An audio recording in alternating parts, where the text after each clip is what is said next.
Hey everyone, I'm Joey. Today I'm going to be sharing with you a couple ideas of how you can work from home. If you're interested in learning how to make passive income or learning how to work from home, like this video and help other people find this information as well. I'm serious, you think I'm joking around? I'll let this pineapple die if you don't like this video. So right now, early 2020, our entire world is being affected by the coronavirus. Everybody's pretty much on lockdown, stores are closing, everything is kind of going to online, people are working from home. This is a perfect example of our world progressing towards remote work. The future is online. This year could be the year that you decide to work entirely remotely like an island in the Pacific like I decided to do, or from your own home. This current virus pandemic is a perfect example of how people not only can work from home, but should work from home. There's no use for you to be sitting behind a desk waiting for 5 o'clock to come if you're not being productive. And I think this virus is forcing the world to think about that in a new way. The first thing you're going to want to decide is whether you want to work for yourself or an already established company. I've heard various viewpoints on this. If you want to work for someone else, just a heads up, there's a huge demand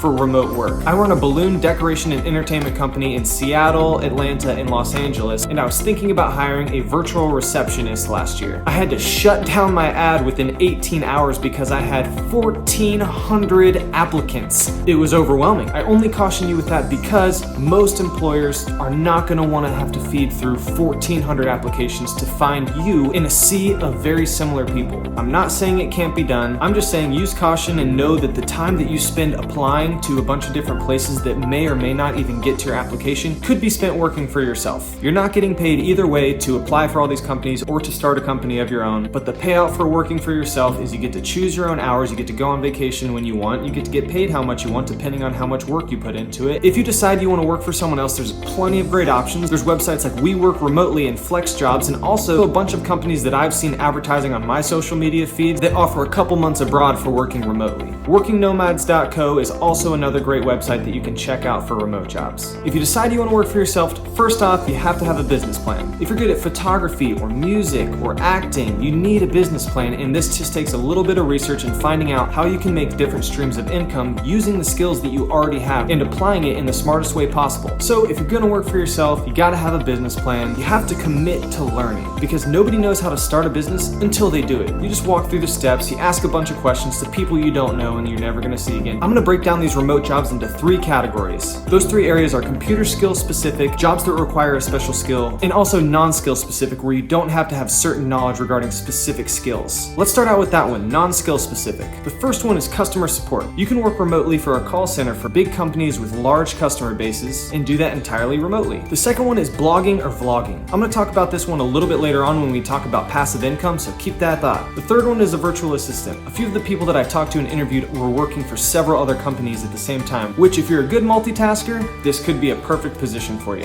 And just like any job, it's a numbers game of just applying to as many companies as possible that fit your skill set. Now let's talk about some other jobs that require a specific skill. The first one is being an online teacher or a tutor. You can check out teachaway.com or other similar websites to see any remote teaching or tutoring positions. This does require the skill of having knowledge in a specific subject area, whether it's English, biology, history, no matter what it is, you gotta know it in order to be able to teach it. What are you good at? How can you make money doing that online? Is it accounting? Quickbooks and TurboTax offer online accountant help and you can apply to be one of those accountants. If you're a lawyer, check out Rocket Lawyer or Legal Advice for opportunities. And this last area is reserved for computer specific skills needed. Hold on, don't say you're not a computer person, neither was I, but I became one because working online can be a lot smarter than working in person and yield the same amount of income, if not more. Some of these computer skills are programming, coding, graphic design, web development, user interface or user experience, video or audio editing. Learn about something that interests you and you're gonna meet people and learn things along the way about creating your own income using this new skill.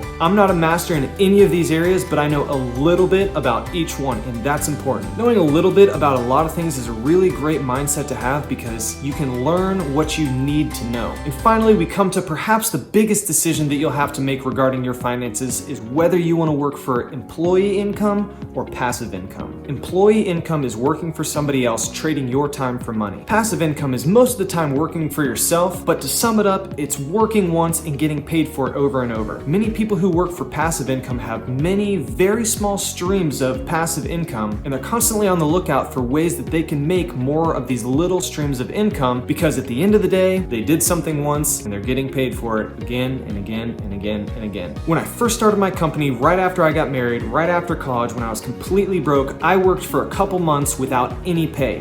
Why? Because I knew that if I put in the work up front, I would get paid in the long run over and over and over and over. My first year in business, I worked my butt off. I worked so hard, I was probably putting in 80-hour weeks, and I only made $34,000. But the reason I did that is because January 1st, the next year, I knew that I was set up to make $54,000 by not doing anything. So one of the keys to passive income is having a long-term goal and going for it, knowing that you are not trading your time for money in the beginning, but you're putting in that effort up front so that you can be paid passively over time. Here's a pro tip from someone who works for passive income: don't trade your time for money. It's a bad trade. Work to learn. The only jobs I accept are jobs in areas where I can learn a very specific skill. And I don't look at it as trading my time for money. I look at it as trading my time for knowledge. I don't care about the income that comes from that. I care about the knowledge that I can use and benefit myself to work smarter, not harder for the future. Did I mention you should like this video if you're getting anything positive from it? Seriously, that helps a ton when you hit the like button and subscribe. Creating a stream of passive income requires one of three things: financial investment, time investment, or unused items or space. Let's start out with opportunities that require financial investment. Index funds and mutual funds are a great place to have your money accumulate more wealth. You can use the Fidelity app or another investment account to put your money in an index fund or a mutual fund instead of having it in savings, and it will yield returns between 6 and 12%. Remember, the inflation rate is 2 to 3%, so anything under that is actually losing money. A downside to putting your money in an index fund or a stock is that your money is not liquid.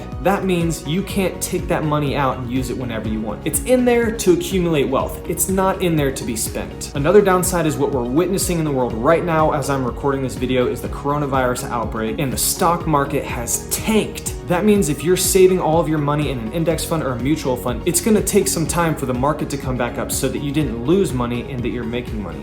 Again, this is a long-term investment. Do your own research, use your head, study it yourself, and figure out what makes sense to you. The second thing that requires financial investment is dividend stocks. Dividend stocks, like ExxonMobil, are basically stocks that when you invest your money into them, they pay you a small amount just for keeping your money with them. You can use apps like Robinhood or webull, or use a different investment account from another financial institution in order to invest your money in these dividend stocks. The third way of making passive income that requires financial investment is real estate. There are ways of buying a house without a bank loan, without putting 20% down. If you want real estate to really be worth it, I recommend reading the book Rich Dad Poor Dad by Robert Kiyosaki. It's a great book written by someone who is very invested in real estate. I don't agree with everything in the book, just like most things, but I take what I can from it and I leave the rest. Moving right along to ways of making passive income with your time. The first one, and my favorite one, is to start and automate a business. There's a lot that goes into starting a business. Again, it takes a business plan, a commitment to learning, focusing on your strengths and developing new strengths, and most importantly, doing something that you find enjoyable. Once you get this business up and running, you can hire someone to take your spot for cheaper than you're doing it, and there you go, you have passive income. You could also be a content creator. I recently learned about this way of income, and that is what inspired me to start making YouTube videos. You can decide to be a content creator for YouTube, Instagram, Snapchat, basically whatever you want. There's a couple different ways of making passive income as a content creator. The first one is from Google AdSense. When Google puts ads on your videos that people watch, you get paid a little bit every single time that someone watches that video. Content creators also make income from referral links or affiliate links. These are links to products that these content creators have either used or reviewed, and every time someone clicks on that link to go to the Amazon site for this camera that this person uses, they get a cut of that. The bigger your channel gets and the more people that are in your audience, the more opportunities that come up. Content creators also charge companies to market their products on that content creator's social media. Another way to use your time to create passive income is by becoming a non-copyright media author. This means you create media, whether it's stock photos, videos, music, web pages, widgets, plugins, and you become an author through a brand like iStockPhoto. Every time someone takes a look at your video or photo and they want to download it, you get a piece of that.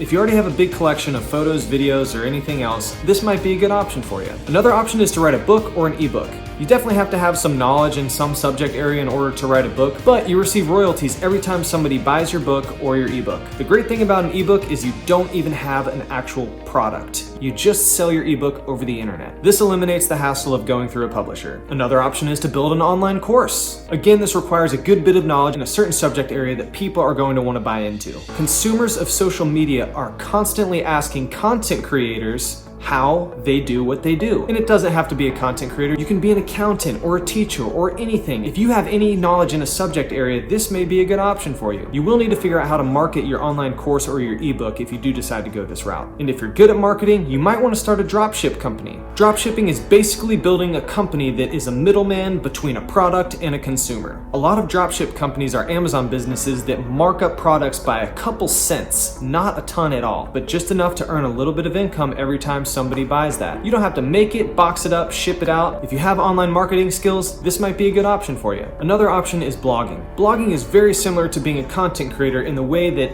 it takes a lot of time to build a following and an audience that is large enough for you to benefit from. Have you ever been to a blog? A bunch of random ads are all along the side? Yep, that's how that blog's making money. Bloggers also use affiliate links as well, so that whenever someone clicks on a link in their blog, they get a cut of a product if that person buys the product. You can also build an app. This is very similar to creating an online course or writing an ebook in the way that once you have your finished product, there's a chance that consumers will continuously buy this product over and over and over. This app could be a game, a way of increasing productivity, or something completely different. There's courses you can take to learn how to build an app and also make money in the App Store while you're doing it. And the last thing that requires your time in order to make passive income is arts and crafts. A lot of people use Etsy to sell things that they enjoy making. I have a friend whose leather business started on Etsy a couple years ago and is now $1 million business. Don't sell your creativity short. There's people out there who are gonna like your product. The best thing to remember is, if you're happy with the product, there's gonna be somebody else who's happy with the product. If there's something you would change about your product, maybe try offering a couple variations to see what people like. You could also try to get into other niches that are close to your craft and see if there's any demand there. Alrighty, moving right along. Here's a few more ideas for passive income that require unused space or items. Everyone's heard of Airbnb. Most people have stayed in an Airbnb. One year between Christmas and New Year's, I decided to drive a van full of my friends and family across the country to go snowboarding with my cousin. I was renting my house in Atlanta at the time, and while I was out of town for this week and a half, I Airbnb'd our space. This is called subleasing or subletting, which is generally looked down upon by the landlord, so definitely check your lease if you're in a rental situation. With the money I made for the week-long period that I was out of town, I was able to cover gas across the country, ski lift tickets for 3 days, lodging, and food. So know that at this day and age, Airbnb is alive and well, and it could work in your favor if you have any extra space or if you're going out of town. Another option that requires unused items is Turo. This is an app where you can rent your car out to someone and make money for doing it. A downside to this is it leaves you without a car, but the upside is it's scalable. I live in Hawaii right now, but when I took a trip to the West Coast recently, I decided to try Turo out. I found out that the owner of my Turo also had a fleet of over 200 cars. He was paying the monthly payments on these cars and also making a good amount extra from the people who were renting out his cars. If you're thinking about scaling a business like this, just start small. Make sure it's manageable, make sure everything is going right, and figure out how to replicate that small process so that when it gets big, it's not overwhelming. I hope this has given you a few ideas of how you can work smarter and not harder, make some passive income, and also how to work from home or anywhere else in the world. I chose to live in Hawaii and I work from my computer. This also works for people who want to stay where they're at but just need a little bit more extra time in their schedules. If you got anything positive or beneficial from this video, please like and subscribe. That really helps this channel and it helps other people find this information as well. Best wishes to you and your remote journey in learning how to make some passive income. If you have any encouragements or success stories with anything we've talked about in this video, consider leaving a comment with your story to inspire others who are watching this video trying to get to the same place that you are. Any doubts that come into your mind of whether or not you can do something like this, just give those thoughts a big mental middle finger and just decide to do it. Thanks for watching, best wishes, stay safe out there, work smarter not harder, use your brain, and I'll see you next time. Aloha!